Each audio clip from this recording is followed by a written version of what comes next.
one of the things that I often encounter when I'm talking to my colleagues or when I'm talking to patients is this question about how important is sex really? And particularly, we're in a cancer center where we're dealing with possibly, life and death issues. People will sometimes say, well, really how important is sexuality?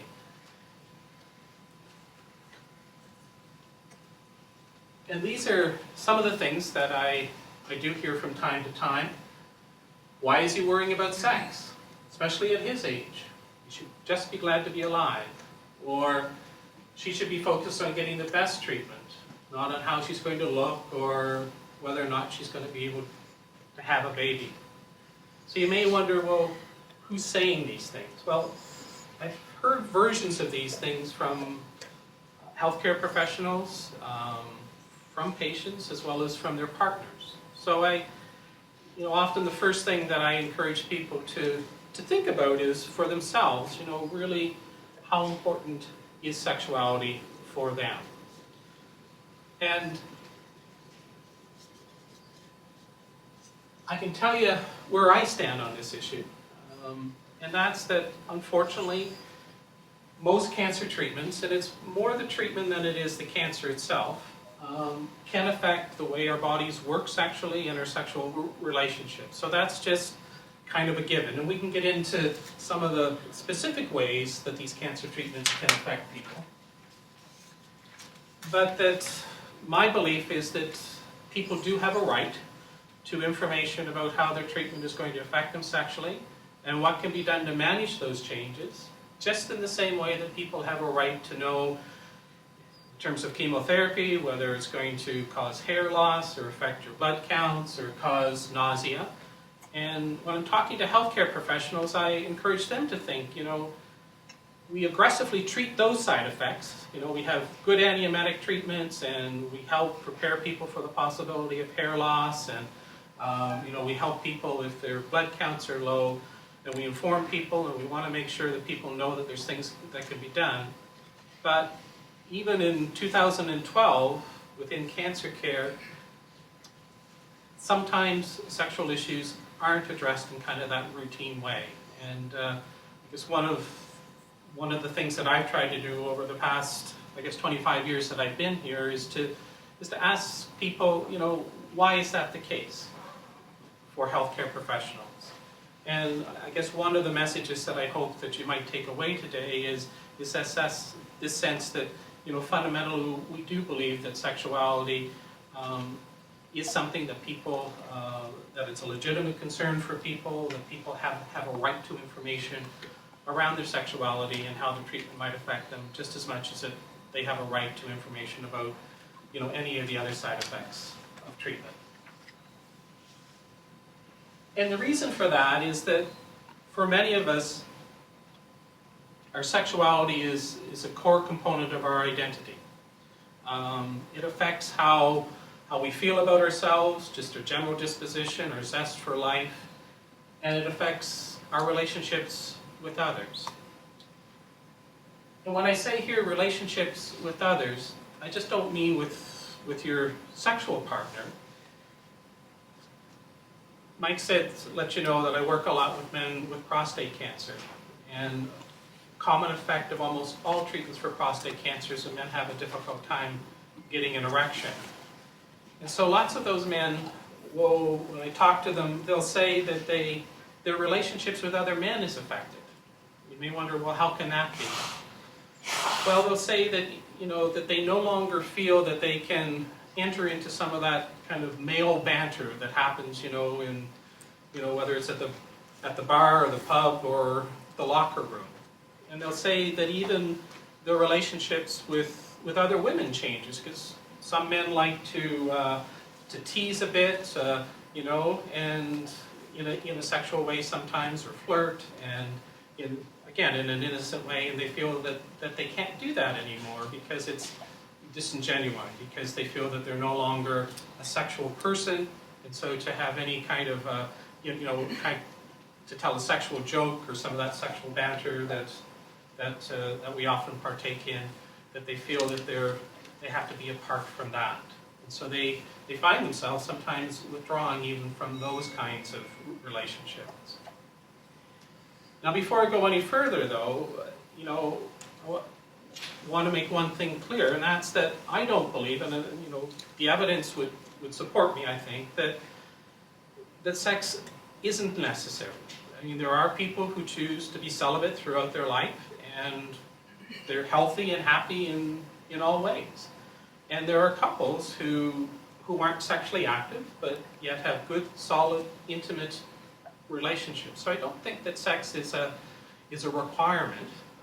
But as I say, for many people, it is something that's quite core to their identity and does affect their relationships with others. And so, because as Mike was saying, we're concerned here about not just treating tumors and treating people's physical needs, but we are concerned about the lives that people live after they've gone through their treatment. And so restoring a good sense of their sexuality and of being sexually active is something that's important to them. We do believe that that's part of our job, is to help people with those kinds of issues. Now, I have a case that I wanted to tell you about.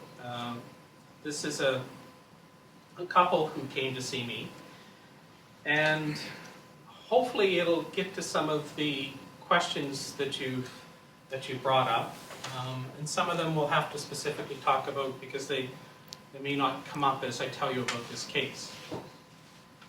So this was a couple who came to see me about 9 months, getting on to a year after she completed treatment for breast cancer. She'd had part of her breast removed, she'd had radiotherapy, she'd undergone chemotherapy, and she was on a hormone treatment, tamoxifen, if you're familiar with that.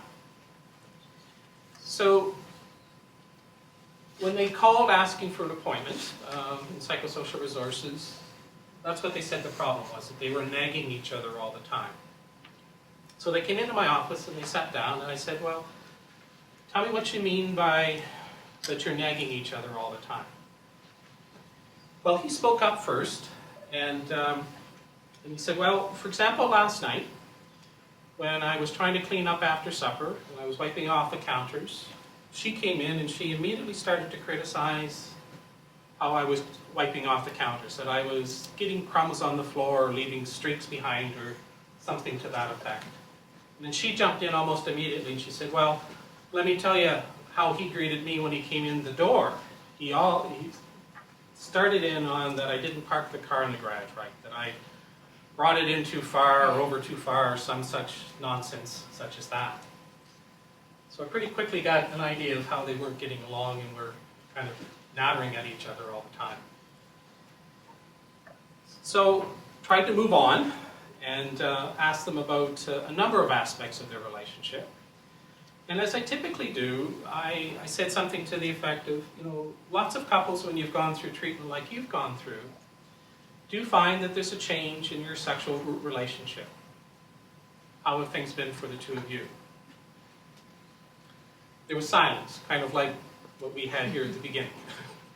Talking about sex is something that doesn't come very easily to most of us. He spoke up first.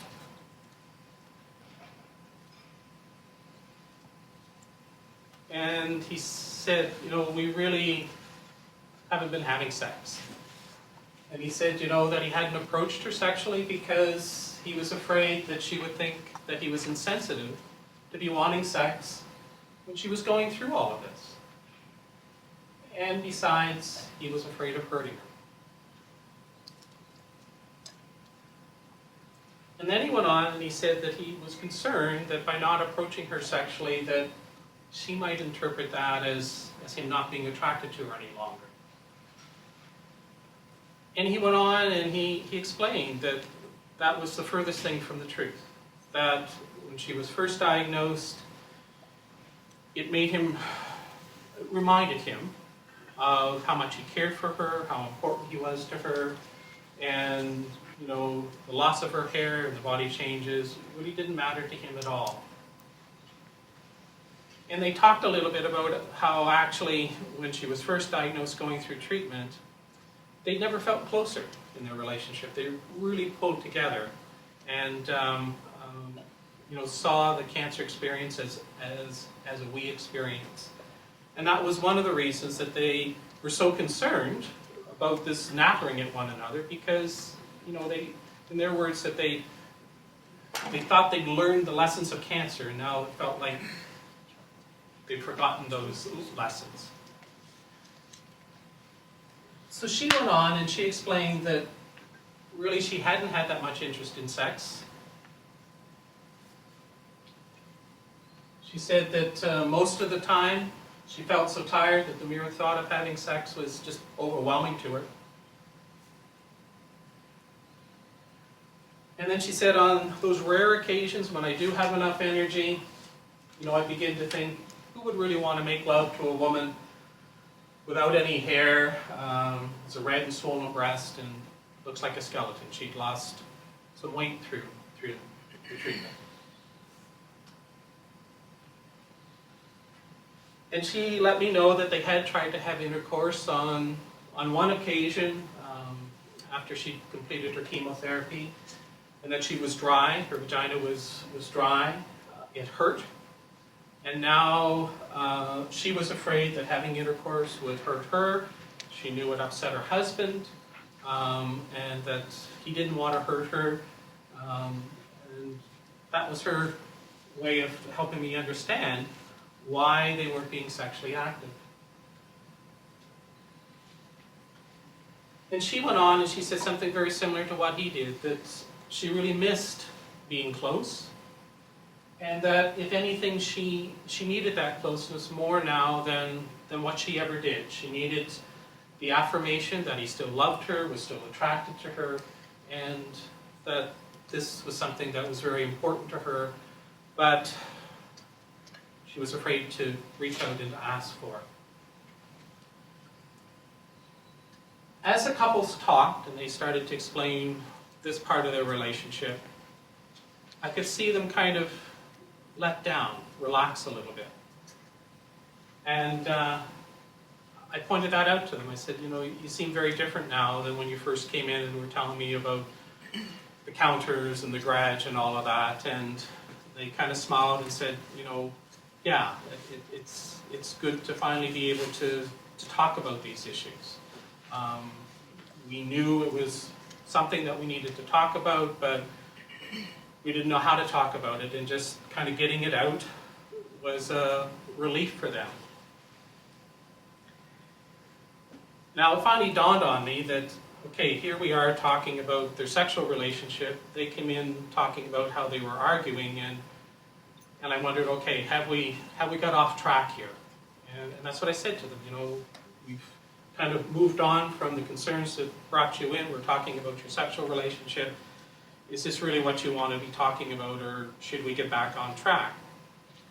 And they said, no, this is important to us, and went on to say that they thought that the difficulty in the sexual relationship probably was permeating and affecting other parts of their relationship. And while dealing with the sexual issue wasn't the whole issue, that it probably was a big part of it. And when I asked if they would like some help around this issue, they said, yeah, we'd like some help. And so we'll tell you about how I tried to be helpful to them. Before I do that, though, I'm going to press the fast forward button, go ahead about a month or 6 weeks to when they came back to see me after they tried out some of the things that we talked about.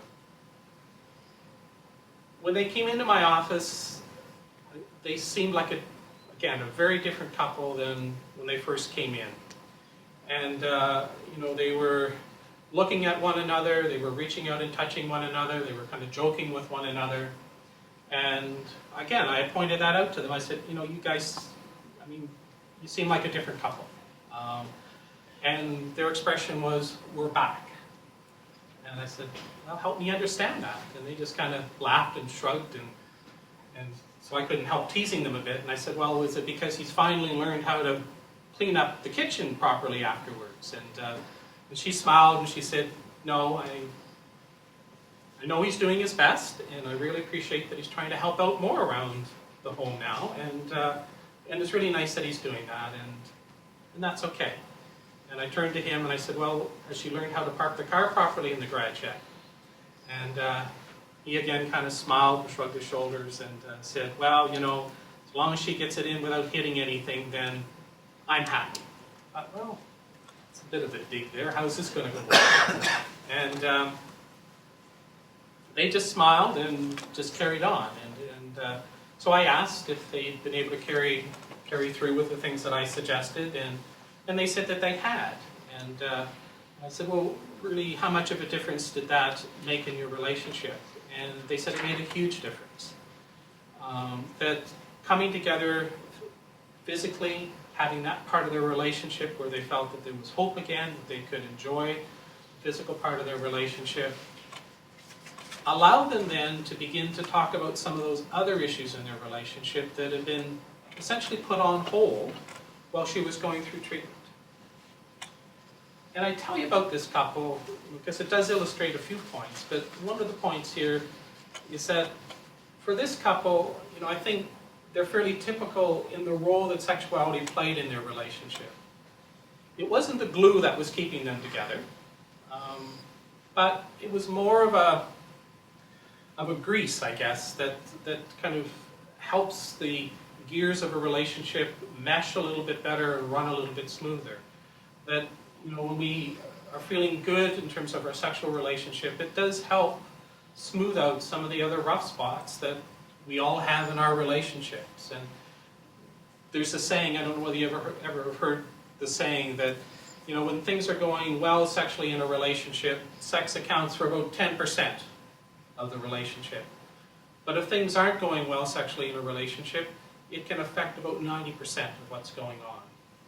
And that seemed to be fairly typical for this couple. And so when I talk to healthcare professionals, you know, I encourage them to think about that.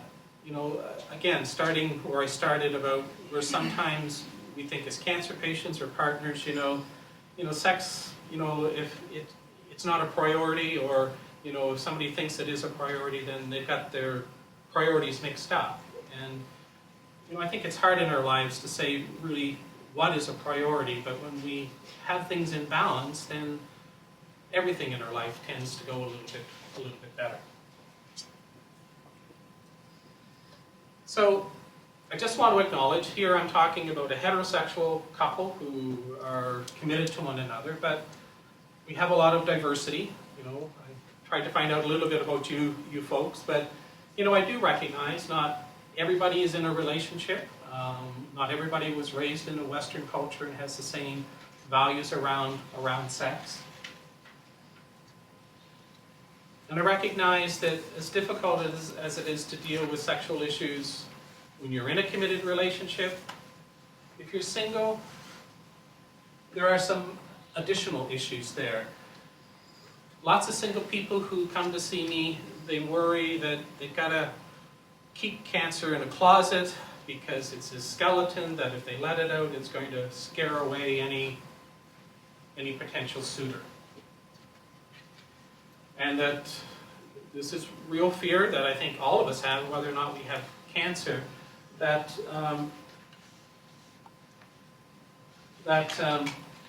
you know, we're going to be rejected. And I guess the proof is in the pudding. Lots of the single cancer patients that I see, you know, when they begin to really reflect on what it means to have cancer, that they recognize that most people, if they're in a dating situation, they have a list of qualities that you know, that they want the person to have, and they may also have a list of kind of deal breakers. And the deal breakers may be different for different people. That, you know, that you have to have a certain income, or a certain hair color maybe, or a certain body type, or of a certain religious or cultural background, right? And if you have any of those or you don't have those, well then that's a deal breaker. And for some people, if you've had a serious illness like cancer, it will be a deal breaker. But what I'm heartened to report to you is that a number of single cancer patients who I've worked with will come back and tell me that when they do disclose that they've had cancer, that there's this other phenomenon, that there's a respect that's kind of given to them. I sometimes refer to it as the Lance Armstrong effect. I don't want to give all the credit to Lance Armstrong, and it may not be appropriately put there, but for some people anyway, there's this idea that if you've had cancer, you've gone through cancer, that you have a maturity, you've got your priorities right, you have a certain wisdom, that you've accomplished something hard, like what Mike showed there. I mean, we have a respect for people who climb Everest, and for some people there's a respect that they bestow on somebody who has gone through cancer treatment. And so, as I say, some single people actually find that rather than cancer scaring away people, it actually attracts people to them. I also recognize that, I was talking about a heterosexual couple, and that Barack Obama now has come out and said that he's in support of same-sex relationships, and the Tom Baker Cancer Center, I'm pleased to say, is a gay-friendly institution, but that there's still, for people who are gay, there is this concern about how is their healthcare system going to react to them. Are there going to be certain assumptions made about them that may or may not be helpful? Just the other day, I had a young man with testicular cancer come to see me, and he disclosed right off to his urologist that he's a gay man. But unfortunately, the urologist just made the assumption that fertility wasn't important to him, and so didn't refer him for sperm banking, which was unfortunate. And a recognition that standards of beauty and physical changes mean different things to different people, from different cultures, from different sexual orientations. So these are some of the things that you asked about. The loss of desire, loss of lubrication, painful intercourse, and erectile dysfunction. So I'll try to talk about each of these things to give you some idea about what some of the recommendations are that we make to deal with some of those issues. For the first two, I'll continue on with this couple that I told you about.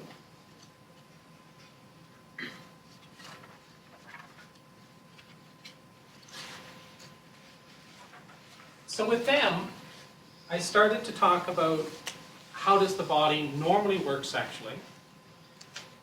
Because it's my belief if we kind of know how things usually work, then we can begin to understand how the different treatments may affect how our bodies usually work sexually. And it helps us understand what may be different, but also what may be the same. So along here is time, right? So as the sexual experience goes on, and then here we talk about sexual excitement, arousal, how sexually turned on we are. So most people think about, well, what starts a sexual encounter? We often think that, okay, somebody's feeling that they have a sexual appetite. They're feeling sexually hungry. We refer to it as sexual desire. And then we think about, okay, if somebody has initiated sexual activity and they start to engage in sexual play, arousing activity, begin to think about, what happens? We start to get sexually aroused, we start to get sexually excited. As we go through what we call the arousal phase, our excitement increases. Then lots of people enjoy just lingering in a high state of arousal that's referred to as the plateau. And the orgasm is essentially the release of that sexual tension that builds up. And then our body returns to a resting level. So if people are familiar with what was referred to as the Masters and Johnson sexual response cycle, that's essentially what it is. Now, if you remember Masters and Johnson, they were working guess it's probably about 50 years ago, and we've learned some things since that time. And we've learned that some women, if I can get this to work, I gotta press it over here, enjoy having more than one orgasm before going through the resolution phase. Some people enjoy a sexual experience, right, and lingering in it, and then just letting the sexual tension drain away without having an orgasm, and they're completely satisfied in that. And some people can enjoy a little bit of arousal, lingering in that arousal, and then letting the arousal dissipate on its own. Think about this couple. They had the idea that for them, sex was essentially this. They had a very active and very enjoyable sexual life. Each time that they made love, they enjoyed becoming highly aroused and enjoying the sexual play, helping each other reach orgasm. And so when they thought about having sex, that's what they thought of. And so when I began to talk to them about these other patterns, kind of a light bulb went off. And they started to say, yeah, I mean, how come we think that this has to be the pattern?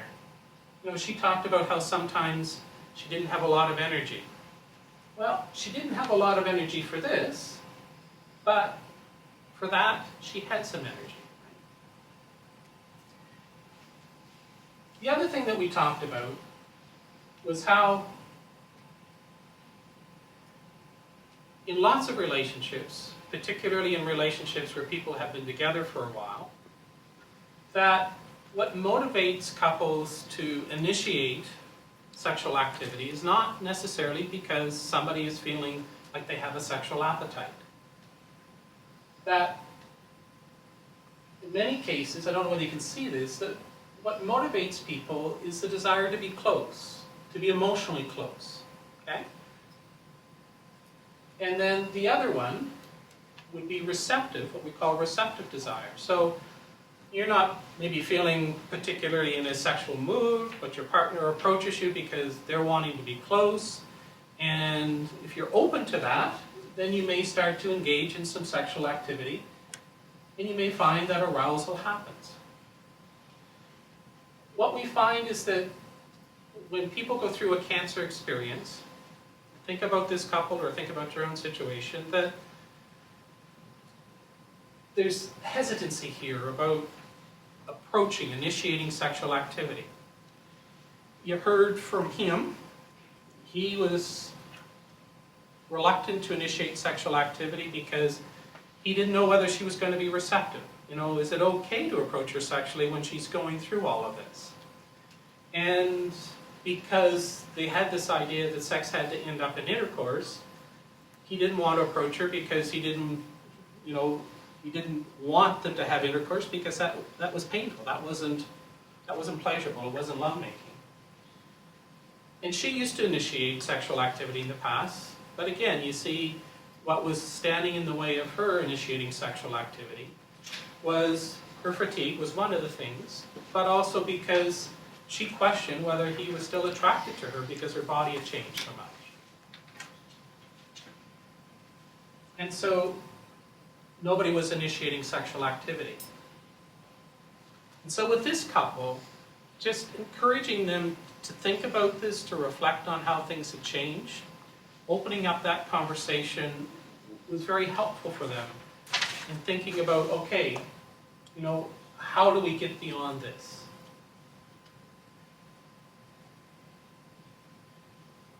And one of the ideas that I think is often helpful for people is to think about our sexual appetite as being very similar to our appetite for food. That in our society, if you're like me anyway, there's lots of times that we eat when we're not particularly hungry. But we eat because it's time to eat. We feel that it's important to nourish our body, or somebody has cooked something nice for us, right? And often, you know, if we don't have an appetite to begin with, as we begin to eat, then we find that our appetite comes along. And sexually, when people reflect on their experience, either before cancer or after cancer, they find that that kind of pattern often fits for them. Is that, at the time when they started to engage in sexual activity, lots of times it wasn't because they were feeling sexually hungry, but because they felt it was time to be sexual, a certain period of time had elapsed, their partner had invited them, or they wanted to be close with the other. And that when things are going well sexually in a relationship, there's that sense that, okay, if we start to engage in some sexual play, that things are going to go okay. And the idea about things going okay, I think is an important kind of concept to be thinking about, is how you define whether things are going okay. And where I extend this idea about relationship between our eating behavior and our sexual behavior, if people here have gone through chemotherapy, probably, and even if you haven't gone through chemotherapy, there's probably been a time in your life when you haven't had much of an appetite, you felt nauseous, getting over the flu or whatever. And if the idea was that if you started to eat, you had to have a full meal deal, a four-course meal, you wouldn't want to sit down and even start to eat, right? But if you knew you could just eat a little bit, eat only as much as you wanted, eat only the things that tasted good, there was no pressure to have more than what you were wanting, then that's how you start to get your appetite back. And that's what we find from a sexual point of view, that's what helps people get their sexual desire back, is if they say, okay, we're going to start to be sexual in some ways, but there's no pressure to engage in any of the sexual activities that we're not comfortable with, that don't feel good. There's no expectation that this is going to lead to intercourse. In fact, for lots of couples, I have them agree that you can start having some sexual play, some sexual touching, but for now, let's agree that this isn't going to lead to having intercourse. And that helps couples then free up to the point of starting to explore being sexual again. Now, she had the idea that because she had gone through chemotherapy, she had been put into an early menopause, she was on a hormone treatment that reduced her level of estrogen, that really there was nothing to do there. There was no gas in the tank, so to speak. And this idea that the hormones have to be normal in order for us to enjoy a sexual relationship. I mean, sometimes us doing research, we do more damage than good. And this idea that started back in the 60s is it's hung around too long, because we know that that's not the case. I do a lot of work here, as you heard, with men with prostate cancer. And one of the treatments for men with prostate cancer, we call androgen deprivation therapy, where men's testosterone level is down at a very, very low level, essentially a castrate level. And you probably can't see this because it's blurred, but we find that even men, without any testosterone in their bodies, can still have a full sexual response. And so if men can do it, women can do it too. Right? But our ideas, how we feel about ourselves, what's happening in our relationship, and our assumptions about what's going to work and what doesn't work, and how our bodies work, are often the things that stand in the way of us being able to enjoy our sexuality. And that's why we think that having good information can be so important in these areas. The other reason that we actually find that is more likely the case that people have lost their desire for sex is because they're feeling anxious or they're feeling depressed. And we know that about 30-40% of cancer patients will be going through what we would call a mood disorder, right? And then sometimes when they go to get treatment, they get prescribed medication, an antidepressant medication, and most of those antidepressants actually interfere with the sexual response even more. The one exception is called bupropion, or Wellbutrin, which actually has been shown to improve the sexual response. So, mood. So with this couple, after we went through that sexual response cycle, they started to generate some ideas about how they could start to get back to their sexuality. And this is kind of the menu that they came up with. They decided to order in food, and they ordered in appetizers, finger food, with the idea again that, to get away from the sense that, they had to have this full meal deal, that they could enjoy themselves just having what most people would consider to be appetizers in a sexual sense. And they wanted something that would enter some element of eroticism or romance. For some people, it's getting a movie, but maybe it's because I like to be read to. But one of the things that I find that sometimes helps couples is to get some erotica to read to one another. This book was actually put together by a renowned sex therapist, Lonnie Barback, who wanted to have erotica that she would feel comfortable in referring her patients to. Some of it can be a bit raunchy, but this is tasteful erotica. They're short stories, and what I suggest to couples is they start reading a story, they like it, go on. If they don't, move to the next story. So that can be a way of, again, starting to put back some form of erotica into your lives, and that's what they decided to do.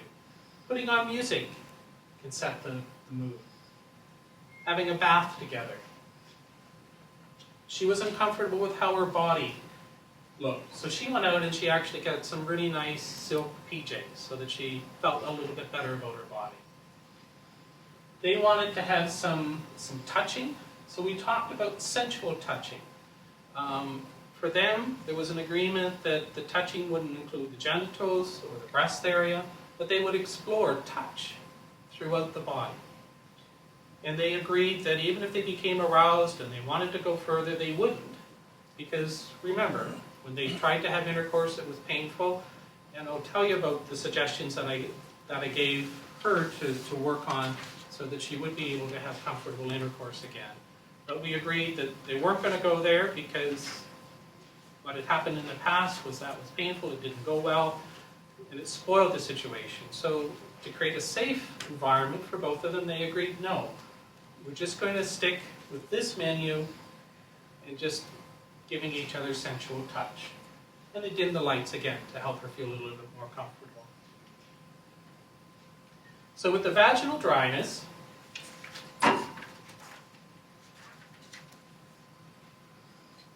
from a medical point of view, there are estrogen creams, or there's what they call an est ring.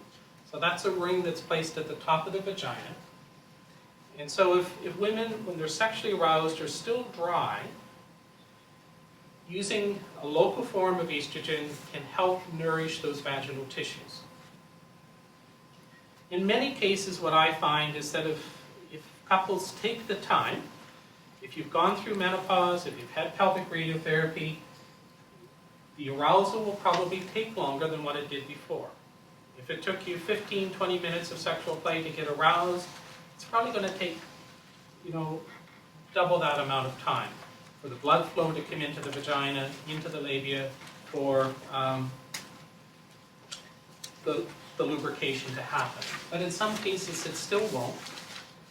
And so these local forms of estrogen, they don't get into the blood system. So even many of our physicians here who treat women with breast cancer is a hormone-dependent cancer or endometrial cancer, they often will feel comfortable in prescribing these local forms of estrogen.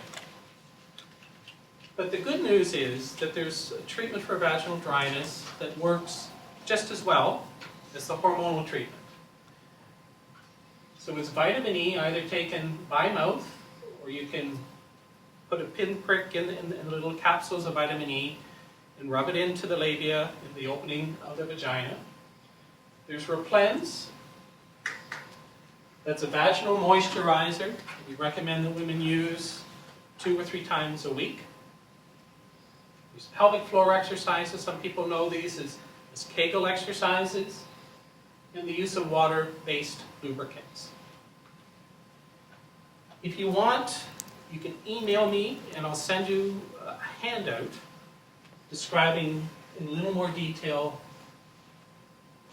what that protocol is. But for many people, using lubricants, water-based lubricants, I've brought some samples here. People afterwards want to come up and test them out. There's silicone-based lubricants. And these are lubricants to be used during sexual play. The Erections is a vaginal moisturizer, so it's like a moisturizer that we would use for our hands or our face. If you've gone through menopause, you don't have a lot of estrogen. Estrogen was kind of your built-in moisturizer. And so if you don't have that, then using something like Erections in the same way that you moisturize, your face and your hands can help keep those tissues healthy and moist. Let me go on and say a few things here about erectile dysfunction. In the last few years, since the oral medications have come out, lots of people know that there are good medical treatments to help men who are having problems getting erections or keeping erections. You watch the Golf Channel, you'll be inundated with ads for Viagra, Cialis, and Levitra. They essentially all work the same. There's some different properties to them, but they essentially all work the same.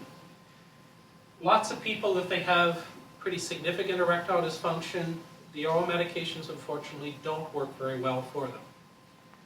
The treatment that works the best is what we call intracavernosous injections. So you're injecting a medication directly into the penis. And people think, ooh, goodness. But you actually use just a very small diabetic needle. And what the medication does is it opens up the blood vessels in the penis, creating an erection.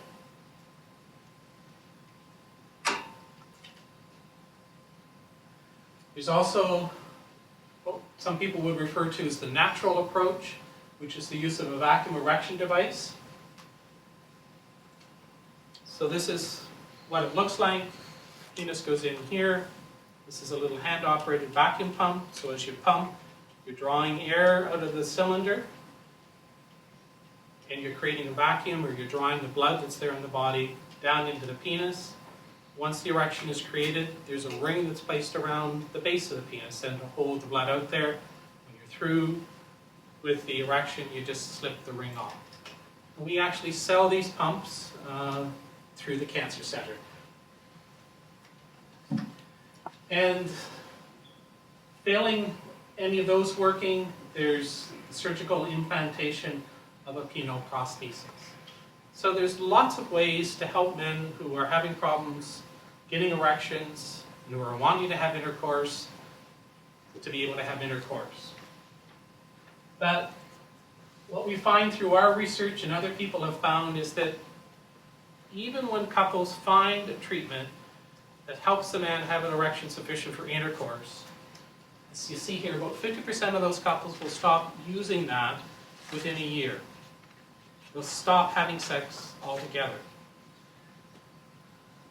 There's a number of reasons, but one of the most common reasons when we talk to couples who are successful in using these aids and couples who aren't, is that what's hard to do is not have the lovemaking be all about getting an erection, hurrying up and using that erection before it goes away.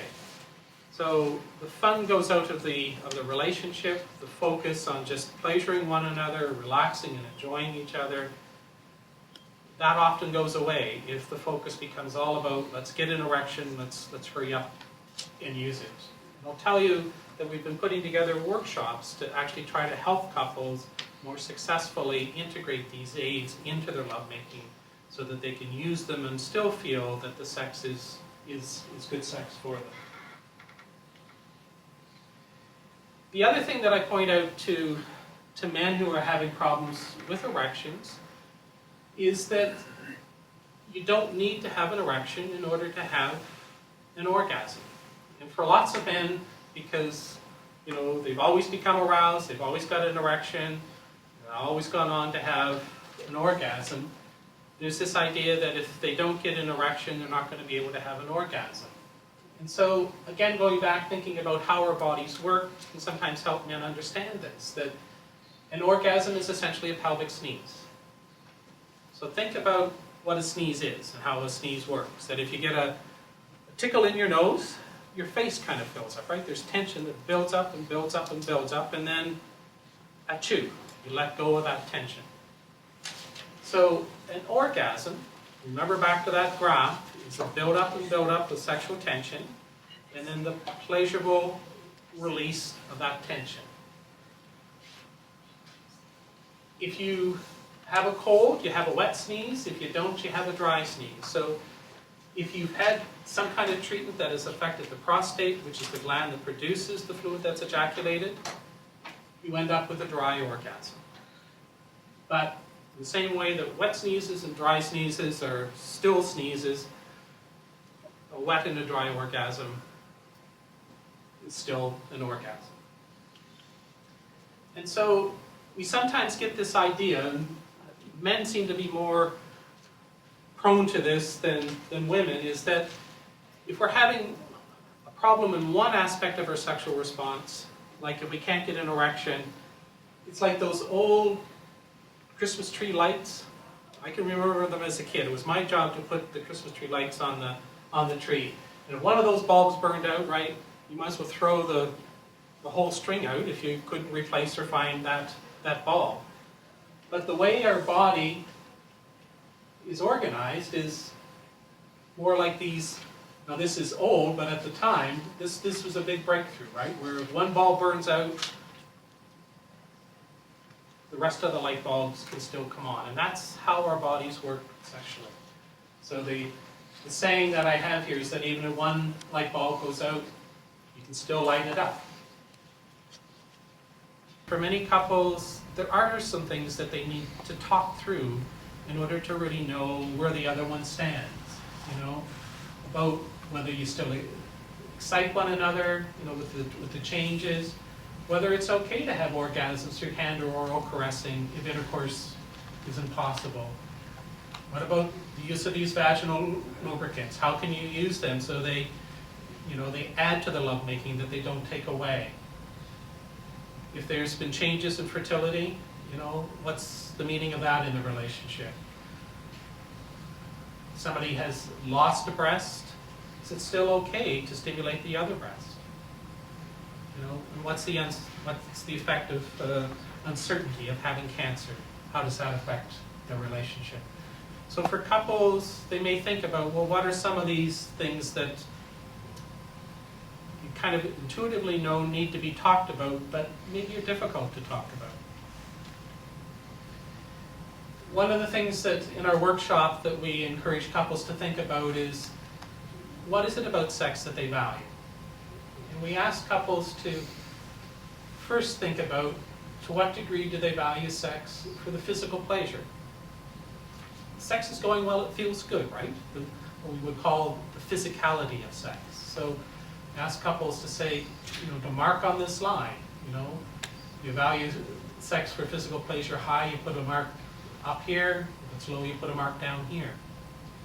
And then I'm saying you can value sex also for what we call relational intimacy, feeling close, feeling warm, having that sense of emotional closeness. We ask couples to say where they fit here. We ask individuals, and we ask couples to compare. And usually there's sometimes surprises when couples compare their notes as to what they value sex for. We actually find that couples who value sex highly for the relational intimacy, those are the couples who can kind of weather the storm of the adjustment, because they focus on staying together, on having that emotional closeness. So that even if things don't go well in terms of the physical pleasure part, the sex still feels good because they're doing it together, they're showing that they care one another. And I remember one couple where he tried the injection and it didn't work. It was a big disappointment to him, but she said, you know, it really showed me how much he cared for me, that he actually took the time to go get the prescription and try that injection to help himself get an erection. And it was really a very intimate thing that they did, even though it didn't turn out the way that they wanted it to. So we find that couples who focus on the relational intimacy, that helps kind of float their boat as they come through the period of adjustment, the storm. That if couples persist, if they have some flexibility in how they think about their sexual relationship, and they have some acceptance that things are going to be different, that they can move forward and find a new way of being sexual, that these are the couples who kind of stay together, they stay close, and continue to enjoy their sexual relationship.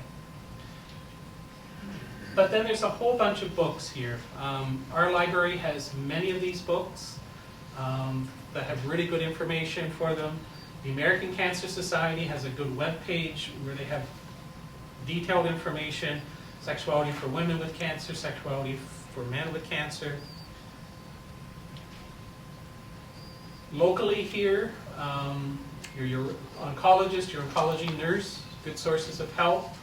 There's the Department of Psychosocial Resources. If you don't know that we have counselors specially trained to help people with each of the different kinds of cancer that we have. GPs, family physicians, often are good sources of help. Urologists that I work very closely with, Dr. Jay Lee is a sexual medicine specialist.